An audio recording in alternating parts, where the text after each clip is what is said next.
દેવોના દેવ મહાદેવના પવિત્ર શ્રાવણ માસનો આજથી પ્રારંભ થયો છે. ભગવાન ભોળાનાથને રીઝવવા માટે શ્રાવણ માસનું હિન્દુ ધર્મમાં અનેરું મહત્વ છે. આ માસ દરમિયાન શિવાલયોમાં શિવ ભક્તોનું ઘોડાપુર ઉમટ્યું હતું અને મહાદેવ હર હર મહાદેવ તથા જય ભોલેના ગગનભેદી નાદથી શિવાલયો ગુંજી ઉઠ્યા હતા. શ્રાવણ માસના પ્રારંભ સાથે જ ભગવાન શિવની ભક્તિમાં લીન થવા માટે શિવ ભક્તો અનેરો ઉત્સાહ જોવા મળી રહ્યો છે.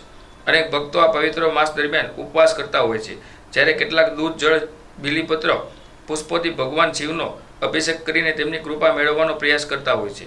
ભાવનગર શહેર જિલ્લામાં શિવ મંદિરો શ્રાવણ માસ નિમિત્તે અનેક ધાર્મિક કાર્યક્રમોનું આયોજન કરવામાં આવ્યું છે.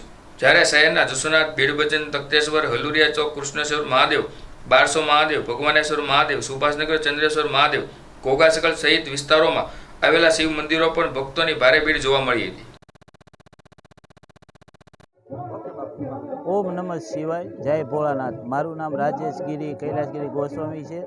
આ તખ્તેશ્વર મંદિરમાં પૂજારી તરીકે ફરજ નિભાવું છું. ભાવનગરનું તખ્તેશ્વર મહાદેવ એટલે ભાવનગરના મહારાજા તખ્તસિંહજીએ બંધાવેલ જે મંદિરને અત્યારે 132 વર્ષ થયા છે અને આખું આરસપણનું મંદિર છે.